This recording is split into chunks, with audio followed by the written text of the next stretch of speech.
அம்மா, என்னதான் 100 சொதி ரெசிபி ஆன்லைனில் இருந்தாலும் உன் சொதி மாதிரி வராது. உன் ஸ்டைல் சொதி ரெசிபி சொல்கிறியா? அம்மை சொதிக்கிடா சொதிக்கு கொஞ்சம் சிறுபருப்பை வேக வச்சுக்கோ. தனியாக எடுத்து வச்சு அதை ஆற வச்சுக்கோ. அப்புறம் வேணுங்களவு பச்சை மிளகாய், இஞ்சி அதை கட் பண்ணி வச்சுக்க. கொஞ்சம் கேஷ்யூஸ் இதை கொஞ்சம் எண்ணெய் விட்டு அந்த எண்ணெயில் பச்சை மிளகாய், கேஷ்யூ, இஞ்சி இது மூணையும் நல்லா வதக்கிட்டு அதை மிக்சியில் போட்டு நல்லா மையாக அரைச்சி ஒரு பாத்திரத்தில் போட்டுக்கோ. ஒரு குழம்பு சட்டி மாதிரி உள்ளதில் வச்சுக்கோ. அப்புறம் அந்த சிறுபருப்பு இருக்குல்ல, அவிச்சது அதை நல்லா ஆற வச்சு அதையும் மிக்சியில் லேசாக ஒரு அடி அடித்து அந்த மிளகா அரைச்ச அந்த மிக்சிலேயே அரைச்சி அதையும் அந்த பாத்திரத்தில் போட்டுக்கோ.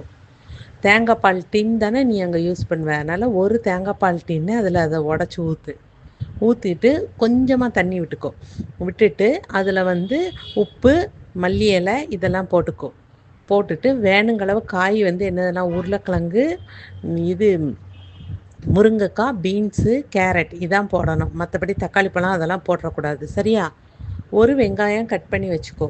ஒரு 2-3 பச்சை மிளகாயும் கீறி வச்சுட்டு கொஞ்சம் எண்ணெய் விட்டு கடுகு, உளுந்தம்பருப்பு, கருவேப்பிலை போட்டுட்டு வெங்காயம், பச்சை மிளகாய் இதை வதக்கிட்டு அந்த தேங்காய் பால் டின் இருக்குல்ல, அதில் கொஞ்சம் தண்ணி விட்டு இது பண்ணிவிட்டு கொஞ்சமாக அந்த தேங்காய் பாலில் அந்த கட் பண்ணி வச்சுருக்க காய், இந்த வெங்காயம், பச்சை மிளகாய் வதக்கியிருப்போம்ல, அதையும் அதில் போட்டு குக்கரில் ஒரு சத்தம் வச்சு எடுத்துட்டு இந்த தேங்காய் பால், பருப்பு எல்லாம் வேக வச்சுருப்போம்ல, அதில் அந்த வெந்த காய்களை அதில் போட்டுட்டு ஒரு பாதி லெமன், ரொம்ப சுற்றக்கூடாது, அடுப்பில் வச்சுட்டு பாத்திரத்தை லேசாக தொட்டுப்பார். லேசாக சூடு வந்தோடனே அப்படியே ஆஃப் பண்ணிவிட்டு கொஞ்சம் ஒரு பாதி லெமன் புழிஞ்சிக்கோ. வேணுங்க அளவு புளிப்பு பார்த்துக்கிட்டு புழிஞ்சிட்டு உப்பு போதுமான்னு பார்த்துட்டு தேவைன்னா கொஞ்சம் உப்பு போட்டுக்கோ. அவ்வளோதான்டா, ஈஸியாக முடிஞ்சிடும் சொதி.